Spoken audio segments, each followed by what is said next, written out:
Mbak Lenimu. Pemirsa channel, saat ini saya berada di kantor PMI Cabang Bogor, di mana kantor ini sudah berdiri sejak tahun berapa ya, Dok? Di kantor ini 1994. Oh, 1994. Pemirsa channel, hadir menemani saya saat ini adalah Kepala Unit dari PMI Kota Bogor, Unit Donor Darah, yaitu dengan Dr. Wisnu Hendratmoyo. Betul, Dok? Betul. Ya. Oke, untuk membahas tema kita kali ini adalah mengenai bisakah mendonor dan menerima donor darah di masa pandemi seperti sekarang ini. Baik pemirsa channel, waktu dan tempat saya persilakan kepada Dr. Wisnu. Selamat pagi, Dokter. Selamat pagi, Ya, Bu Leni ya. Iya, saya dengan Ibu Leni, Dokter. Terima kasih atas waktunya dan kesempatannya yang telah diberikan kepada saya untuk membahas tema yang saya sebutkan tadi ya, Dok. Masuk ke materi nih, Dok. Bisa nggak, Dokter, biar pemirsa channel semua mengenal sosok Dokter Wisnu? Kita mulai dari Dokter Wisnu berasal dari mana? Nggak keberatan ya, Dok? Nggak apa-apa. Silakan, Dok. Ya, terima kasih. Saya asal dari Jawa Tengah. Orang tua Jawa Tengah, ibu bapak dari Salatiga, ibu dari kota Kendal. Saya sendiri lahir di Kudus. Oke. Ya, karena memang orang tua bapak saya itu kerja di pabrik gula, jadi dinasnya berpindah-pindah. Oh, nama Eden ya, Dok? Nama Medan, tapi di sekitar Jawa Tengah saja, di pantai utara. Oh, gitu. Iya. Berapa bersaudara, Dok? Saya 4 bersaudara, saya nomor 4. Oh, nomor 4. Ya. Sudah pasti dulu mengambil jurusan dokter ya? Cuman kan dokter nih, Iya. beda nih jurusannya, Dok. Iya, memang dokter. Saya masuk ke kedokteran itu karena awalnya tidak diterima di universitas negeri. Saya masuknya di swasta. Oh, gitu. Iya. Justru saya masuk di kedokteran itu setelah mengikuti saran orang tua saya. Saya daftar di universitas negeri waktu itu, fakultasnya saya ingat pertanian, peternakan yang seperti itu ya. Giliran nggak diterima, orang tua bapak saya, emang kamu nggak kuliah? Ya kan saya nggak diterima di negeri. Udah anak bungsu ngomongnya gitu lagi, udah gitu terus. Bapak saya nanya, lah kamu sekolah aja kayak kakakmu, ya kakak saya yang nomor 3 kan di kedokteran juga di ini. Lah saya kuliah di kedokteran, bapak kan mau pensiun 2 tahun lagi, masih nawar lagi saya. Bukan nggak mau saya. Iya. Akhirnya masuk juga. Masuk ya. Bener, saya masuk di situ, bapak saya pensiun 2 tahun kemudian bapak saya kena serangan stroke, down saya di kuliah itu. Tapi Bapak memang basic dari... Bapak dari pertanian, artinya dari perkebunan pabrik gula ya, jadi perkebunan ini ya. Basicnya memang dari semacam bukan kuliah ya, SMA ya, sekolah perkebunan di Jogja Bapak dulu gitu. Iya. Berarti dari Kudus, lalu kemudian... Kudus lahir, SD pindah ke Kota Pemalang. Oh, Pemalang. Di situ saya dapat SD di situ. Karena ikut orang tua, terus SMP orang tua saya udah pindah ke daerah Brebes, SMP-nya di Tegal, SMA-nya di Brebes, baru kuliah itu di Semarang. Iya, di Semarang. Medan ya. Medan jadi nggak ini beda sekolah setiap ini. Iya, benar-benar, Dok. Nah, dokter bisa nggak sedikit cerita dengan profesinya dokter nih, gitu kan? Banyak pengalaman kerja yang dokter jalani selama ini, itu kurun lebih berapa lama, Dok? Dan bisa nggak cerita kesulitan-kesulitan dari profesi dokter ini? Saya turun ke dunia kerja ini sejak mulai tahun 2000 ya, 2000 ya antara 98 sampai 2000. Pindah-pindah tempat sih ya, saya 18 tahun saya di rumah sakit dinas di UGD, jadi kayak satpam gitu, melek malam, karena memang saya dokter umum ya. Baru saya masuk ke PMI ini tahun 2013. Iya. Berarti sudah berapa lama sampai sekarang? Sampai sekarang ya 7-8 tahun ya di sini. Iya, tapi sebenarnya karena di sini saya dari 2003, karena memang almarhum istri saya masih masuk di sini 2003, kemudian saya menyusul di 2013. Karena memang sudah atas saran istri juga, udah tambah umur nggak usah kerja yang jaga malam katanya. Oh iya. Makanya. Menurut ya, Mana? Oh iya. Karena memang sakit, istri saya udah ada sakit waktu itu, udah kena stroke, jadinya saya bantuin dia di sini, standby di sini. Alhamdulillah saya bisa ketemu matahari dari rumah. Iya, saya pulang juga masih ketemu matahari di rumah gitu, masih terang ya. Paling nggak jaraknya jadi deket juga. Dekat, 7 km dari rumah. Oke. Nah ini saya mengetahui informasi nih, dokter awalnya cita-cita pada saat masa kecil ini ingin menjadi tentara angkatan laut. Betul. Kemudian menjadi dokter, gimana ceritanya nih dok? Itu ya namanya anak kecil berubah-ubah kali ya. Saya mungkin terinspirasi ini sih, karena saya sering baca koran, lihat TV, zaman itu kan cuma ada TV RI kali ya, zaman saya kecil. Ini lihat zaman pemerintahan Presiden Orde Baru ya, Pak Harto itu kalau melantik perwira dari angkatan 3 angkatan dan Polri itu, saya lihat seragamnya bagus-bagus, dari mulai yang putih, hijau, biru tua sama yang coklat yang udah di kepolisian. Yang paling bagus itu angkatan laut pakai pedang pula, warna putih kok cantik gitu rasanya. Dari inspirasinya gitu, dan saya juga mulai ngamati kapal perang ke apa ya, namanya anak kecil ya. Ini sampai ke bawah SD ya. SD saya dibelikan gitar sama orang tua saya. Oh justru malah dibelikan gitar? Dibelikan gitar sama orang tua saya. Ada sekolah musik, saya dimasukin sekolah musik dari kelas 6. Les gitar baru setahun, belum ada 6 bulan. Saya ditawari mau keyboard nggak, dulu belum keyboard ya, organ, elektron ya, yang pakai kaki itu. Mau, saya dilesin juga itu dua-duaan.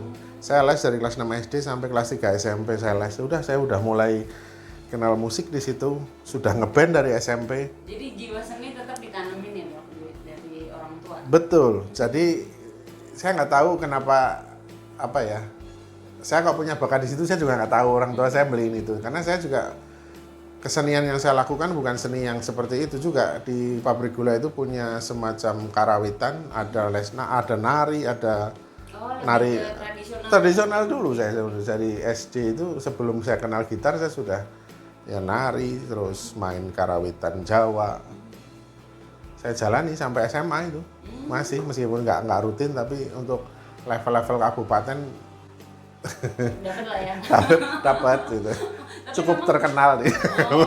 Karena emang kotanya kecil. Jadi tahu lah ya. Tahu. Pemain ini jarang yang melakukan itu gitu waktu itu. Ya, sekarang sudah hilang semua itu. Sudah hilang ya. Alatnya juga nggak tahu kemana. Pabriknya juga tutup. Tapi tetap ya, karena ada jiwa seni, hobi, Ya. macam itu, jadi tetap dijalani dengan sukacita aja lah dok. Iya, perhatian saya jadi luas. Jadi kemana ya? Ya seni itu juga ya itu musik, tari, saya amati juga sampai sekarang. Biar balance ya dok. Iya. Sekarang menjadi dokter. Nah apa sih yang membuat dokter yakin dengan jurusan yang dipilih ini nih dok? Ya itu, awalnya saya masuk ke dokteran karena saran orang tua. Kalau teman-teman rekan dokter yang lain mungkin dari SMA sudah kepikir, mungkin sebelum SMA mungkin sudah kepikir saya mau jadi dokter, saya mau begini. Kalau saya justru masuk ke dokteran karena itu dunia baru yang ditunjukkan sama orang tua saya. Saya baru cinta setelah di dalam. Oh, setelah menjalani itu, dan saya tambah semakin cinta. Kalau ngelihat kuliahnya bikin nek, karena memang susah ya dok. Berapa tahun dok kuliahnya? Aduh, malu saya. Lama deh pokoknya. Lebih lah lama. Karena kan kalau nggak salah, kalau jurusan dokter umum itu ngambil jurusan lain ya dok? Iya, enggak. Jadi gini, kalau di Indonesia kan pendidikan dokter semua ke umum dulu. Oh, justru ke umum dulu, baru ngambil spesialis. Tapi kalau di luar sana dokter umum adalah spesialisasi. Yang saya tahu itu gitu. Jadi di Indonesia arahnya ke situ semua. Jadi dokter spesialis di Indonesia kalau menurut saya dulu nih, Jawa ini sudah mulai berumur di atas 40 baru jadi dokter spesialis. Jadi, dulu.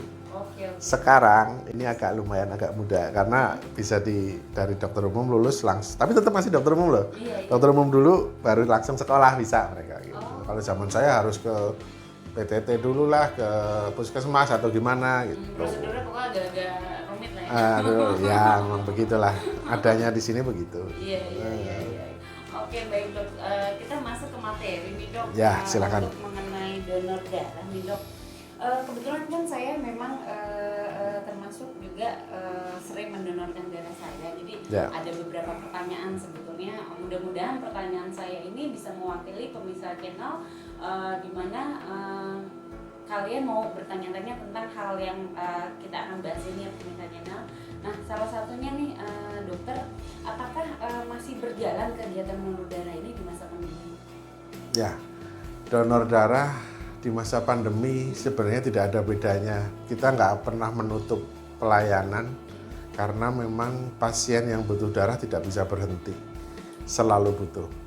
Prinsipnya gini, Bu Leni pernah donor darah kan? Kalau donor darah itu diambil satu kantong. Ya. Sementara pasien yang butuh darah, satu pasien tidak berarti butuh satu kantong. Bisa 10.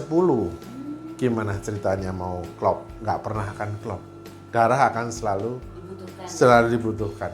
Kita nggak mungkin menutup itu. Ya antisipasi untuk masa pandemi ini ya ada sih upaya untuk itu. Berarti upaya perbedaannya adalah mungkin protokol yang berbeda ya dok? Ya. Nah protokolnya seperti apa nih dok? Gini, kalau protokol sebelum pandemi pun kita di sini pasti selalu kalau di dalam suruh cuci tangan dulu itu pasti. Itu sudah ya, pasti. Ya. Satu itu. Jadi nggak heran lah Bu Erni mestinya. Terus yang kedua ini Bu, istilah reaktif non reaktif. Orang kan ramai kemarin. COVID reaktif, apa sih reaktif? Bilangnya positif gitu aja kali ya. Kita sudah akrab dengan istilah reaktif dan non reaktif. Artinya gini, setiap darah yang kita terima, kita ambil dulu satu kantong, kemudian darah itu kami periksa dengan pemeriksaan laboratorium, istilahnya bukan diagnostik, screening. Jadi yang dilakukan di COVID kemarin itu sebenarnya screening, kita juga tahu yang di PMI itu screening. Bukan berarti itu sakit. Karena, ya gimana? Lebih dini taunya gitu loh, screening. Semua donor di sini di screening. Yang tidak lulus, darahnya akan di-reject, dibuang, dibakar. Tapi kalau yang lolos dipakai pasien. Jadi istilah reaktif dan reaktif bagi orang PMI itu sebenarnya bukan hal yang mengherankan. Cuma untuk masyarakat ketakutannya luar biasa. Karena memang nggak tahu ya. Nggak tahu. Bedanya reaktif sama positif itu sebenarnya beda. Iya, itu. Iya. Oke dok, bagaimana sih tata cara seharusnya nih dok yang dilakukan oleh calon pasien atau masyarakat yang ingin melakukan kegiatan donor darah saat ini nih dok? Ya. Untuk menghindari yang tadi ketidaktahuan reaktif itu gitu. Sebenarnya kalau di masa pandemi ini kami justru sangat mengharapkan orang banyak mendonorkan darah karena memang stok kami yang kami terima turun karena orang takut. Tapi sebenarnya di sini tidak, darah orang yang COVID itu justru tidak, kan setiap mau donor masih diperiksa harus sehat. Orang pilek aja nggak boleh kan? Iya betul. Pilek aja suruh balik kanan kan? Nah apalagi masa pilek disuruh masuk kan enggak? Iya. Jadi Jadi mungkin perbedaannya lebih diperketat ya dok? Iya, jadi dari depan sudah cuci tangan dulu, pakai hand sanitizer, masker harus tetap dipakai. Memang udah dijaga dari dulu. Sudah dari dulu. Cuma sekarang jadi banyak selalu pakai masker. Kita kalau masuk nggak pakai masker juga jangan, gitu ya. Ini kan kalau nggak salah saya pernah dengar nih dok, pada saat kita mendonor darah gitu kan, apakah pasien ini harus dalam keadaan tidur cukup atau makanan sehat atau bagaimana dok? Karena terus terang saya pernah mau mendonorkan darah dengan niat sekali nih dok, gitu. Ternyata kok nggak bisa karena misalnya mungkin darah saya lagi rendah atau apa. Nah ini gimana dok? Jadi memang kalau donor darah itu sebelum COVID sama sekarang itu yang bedanya cuma di protokol ya. Tapi kalau syarat-syarat yang seperti biasa ya dimulai dari berat badan minimal 50, terus lolos pemeriksaan tensi tekanan darah, lolos pemeriksaan HB hemoglobin. Terus syarat-syarat yang lain semacam tidur cukup 5 jam, tidak minum obat selama 2 hari sebelumnya. Itu nanti diinformasikan ya? Ada, semacam inform concern, ada pertanyaan, ada berapa, hampir 20 ada. Oke, untuk lebih jelasnya mungkin silakan datang sendiri Ke PMI, pasti sama. Pasti akan di prosedurnya yang sama di Iya sama. Oke dok. Nah kemudian nih dok, bagi seseorang yang sering mendonorkan darah nih dok, sebetulnya apa sih manfaat buat seseorang ini yang rutin misalkan dia mau mendonorkan darah, apa sih manfaatnya dia? Manfaat Berarti saya breakdown jadi dua ya. Yang satu manfaat medis yang nyata, yang satu masalah non medis. Berarti secara dong pastinya. Nah, secara medis jelas setiap 3 bulan sekali pendonor itu datang ke kami, akan diperiksa tensi segala macam, semacam check up ringan, tanpa perlu periksa ke dokter, harus bayar check up. Ini di tensi gratis, berat badan, HB, terus darahnya dikeluarin kan. Nah, dikeluarin, diperiksa. Nah, diperiksa itu, darah itu akan kami periksa 4 parameter yang tadi di screening tadi ya. 1 hepatitis B, yang kedua hepatitis C, yang ketiga sifilis, yang keempat HIV. Jadi kalau salah satu dari keempat tadi hasilnya reaktif, maaf ya, saya nggak ngomong positif, reaktif, pasti akan kita recheck, donornya kita notifikasi. Kebetulan tempat notifikasinya di sini. Ini tempat untuk notifikasi, jadi donor yang diduga terpapar virus salah satu itu akan kita kasih tahu di sini bahwa selanjutnya akan diambil sampel darah. Dia tidak berhenti di situ saja, kita periksa sekali lagi. Begitu ketemu reaktif lagi, mohon maaf, stop donor di sini, tidak bisa, dan datanya hanya tercatat di sini, di PMI yang lain tidak. Nah, gitu.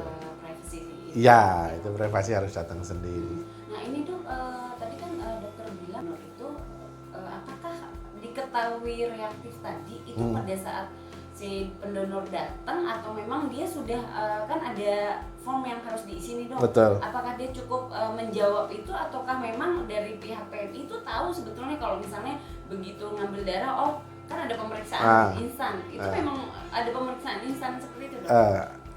Jadi pemeriksaannya setelah darah diambil 1 kantong, terus nanti ibu ingat ya, kalau ambil darah 1 kantong ada ambil darah yang dimasukin ke tabung reaksi. Nah itu yang diperiksa.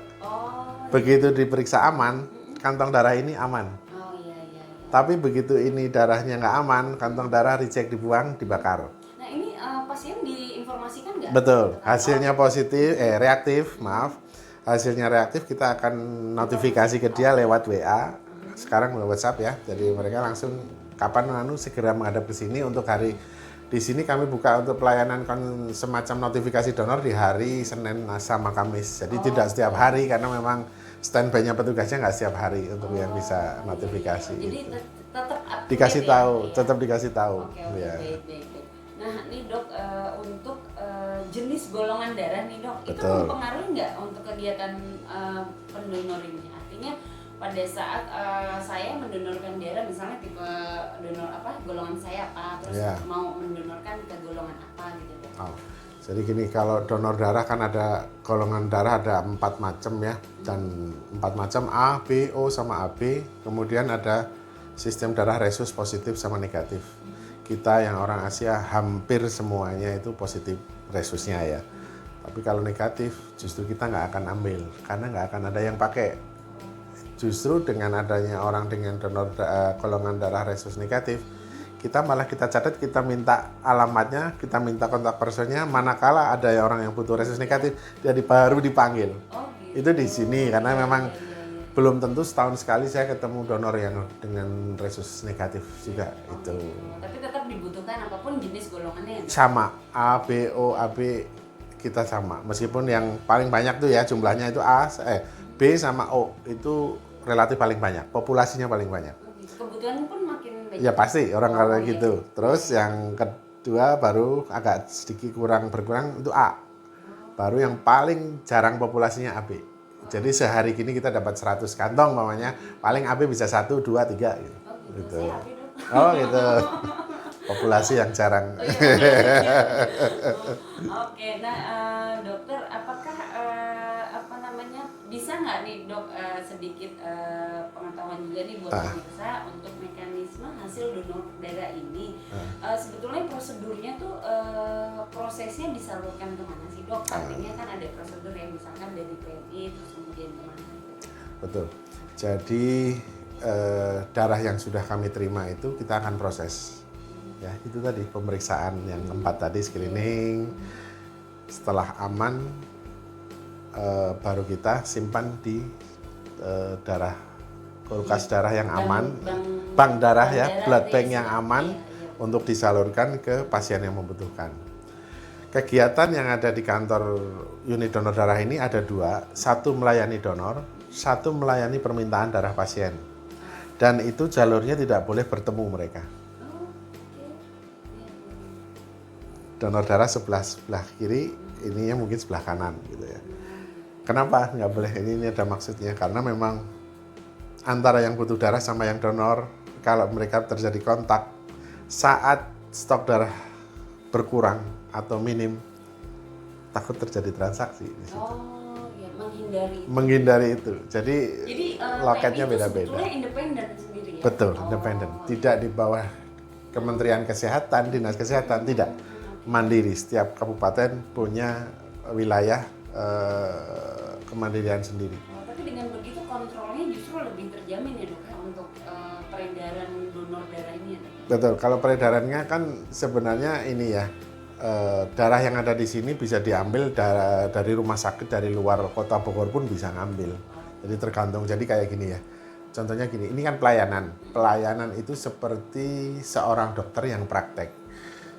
Tetangganya sakit mungkin tidak berobat di tetangganya yang dokter ini, padahal dekat rumahnya. Mungkin dia lebih pilih dokter yang di sana dengan bermacam alasan ya. Artinya itu nama pelayanan bisa begitu. Kita juga gitu, pelayanan PMI dari rumah sakit sebelah bisa saja ngambil ke sini. Tapi kalau pelayanan kita juga nggak kurang, barangkali dianggap kurang, bisa saja mereka lari. Saling support. Iya, sebenarnya nggak ada. Yang penting ada orang yang membutuhkan darah, PMI support. Support, gitu. Saya pernah tahu nih dok ada istilah buang darah dok. Oh ya. Nah ini tuh sebetulnya apa sih istilah ini nih dok, dan apakah mekanisme buang darah ini apakah hanya sekedar membuang atau bagaimana nih dok? Jadi mekanisme buang darah itu memang dimungkinkan karena memang ada penyakit yang butuh darah. Kebanyakan ya, penyakit kan sakit apa butuh darah, operasi butuh darah, penyakit darah, banyak darah. Tapi ada yang penyakit yang darahnya malah harus dibuang karena jumlah sel darah merahnya terlalu banyak, namanya polycythemia vera. Penyakit itu ada, penyakit darah. Jadi sumsum tulang belakang itu menghasilkan sel darah merahnya itu terlalu cepat.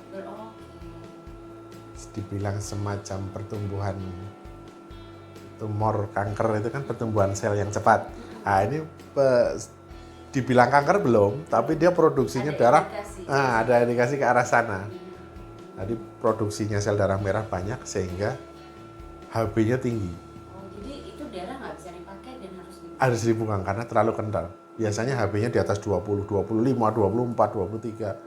Itu karena apa dok? Dari makanan? Apakah dari apa nih? Kalau penyebabnya itu kayak dicari kayak kanker, ininya dari mana? Susah juga, nggak arah-arah ke arah sana. Iya, jadi nggak. Jadi, nah manfaat buat orang yang membuang darah ini apa nih? Nah, karena dia HB-nya tinggi, itu keluhannya mesti di badannya pegel kayak orang donor darah yang sudah nagih itu kan kayak pengen kesini lagi, pengen donor, itu lebih malah sakit, malah kaku karena terlalu kental darahnya. Beban jantung juga semakin berat karena kekentalan darahnya meningkat. Orangnya dalam kondisi biasanya wajahnya agak lebih merah, yang grade yang lebih tinggi ya, itu biasanya begitu. Oh, secara fisik kelihatan ya? Kelihatan. Tapi orangnya juga nggak apa ya, bisa jalan bisa. Tapi ya itu tadi, mesti dari kulit bisa agak hitam merah kehitaman gitu karena memang nah, HB ini tinggi. dok, ini kan menurut saya ini banyak tidak diketahui juga nih dok oleh masyarakat luas mengenai buang darah ini dok. Nah kira-kira saran dokter apa ya untuk agar lebih dini untuk pasien atau masyarakat yang ingin membuang darahnya, apa nih, ada pada saat dia punya gejala-gejala apa nih, harus memeriksakan diri sehingga dia lebih dini untuk membuang darahnya gitu dok. Ini disarankan kan sebetulnya? Iya, jadi kalau biasanya sih yang sudah buang darah gitu biasanya sudah pernah periksa ke dokter spesialis ya. Itu sudah ada ininya, prosedurnya ada, jadi aman untuk dibuang. Atau karena dia terlalu banyak minum obat macam-macam, darahnya agak kental juga, bisa dibuang. Itu atas saran dari dokter spesialis penyakit yang merawat dia gitu. Jadi buat masyarakat yang memang merasa ada gejala-gejala yang tadi Pak Dokter sebutkan tadi, mungkin baiknya pada saat pemeriksaan dengan dokter spesialis dan ada gejala-gejala tertentu, silakan bertanya apakah bisa membuang darah gitu ya dok? Iya, itu disarankan sekali ya dok? Betul. Oke dokter. Nah dokter, nah untuk melakukan pembuangan darah di masa pandemi ini disarankan juga dok? Nggak masalah. Artinya juga, itu tidak berkaitan dengan yang namanya COVID karena menurut saya, bukan menurut saya ya Kak, ini kan saat COVID ini banyak orang pinter, ahli, bahkan WHO pun pusing kayaknya ya. Karena iya kan, keputusannya jadi bilang wah marah-marah, wah bolak-balik kemarin begini, sekarang begini. Masker medis boleh, sekarang nggak boleh. Waktu awal-awal itu kan, masker kain tidak, SNI tidak gimana. Tapi hanya boleh juga ya, itulah karena kebingungan itu apa namanya, jadi intinya masyarakat perlu bantuan kepada masyarakat secara dini untuk lebih aware juga ya gitu. Artinya mau apapun, mau jenis masker, mau apa segala macam. Yang penting itu tadi dijalani aja dan tidak ada hubungannya secara langsung dengan kondisi ya. Di kantor donor darah, karena kalau itu terhenti, waduh, bahaya juga pasien yang lain, karena memang ada pasien yang butuh darah seumur hidupnya. Ada, namanya penyakit thalassemia. Itu produksi sum tulangnya lawannya polisitemia tadi, HB-nya selalu rendah, dan itu seumur hidup dia belum ada obat yang ditemukan kecuali darah dimasukkan ke tubuh dia. Artinya pada saat mau pandemi, tidak pandemi, donor darah ini tetap dibutuhkan sampai kapanpun dan ya, sebanyak apapun itu karena masyarakat yang membutuhkan juga kondisinya lebih banyak bahkan ya dok ya. Betul, tetap stabil kebutuhan. Tapi karena stok yang mau donor berkurang, jadi pada ini. Ya intinya yang tadi manfaat tadi kan udah tadi ya dok ya untuk pribadi dari pendonor maupun secara apa tuh dok? Oh, yang kedua tadi belum. Yang kedua tadi belum. Ditunggu ya. Yang pertama untuk kesehatan pastinya. Yang kedua ya ini kalau menurut kepercayaan agama, kepercayaan masing-masing, memberi adalah tidak meminta kan gitu ya.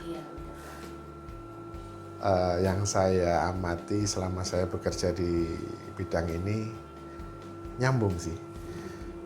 Siapa yang memberi? Biasanya memang nggak pernah minta. Artinya yang siapa yang mendonor, biasanya yang butuh darah bukan dia. Bukan keluarga dia juga bukan biasanya. Mohon maaf, kalaupun ada yang marah, itu karena keluarga, tetangga. Itu beda. Siapa yang sedekah, biasanya kan tangan pasti di atas dong, orang asik. Insya Allah nggak begini.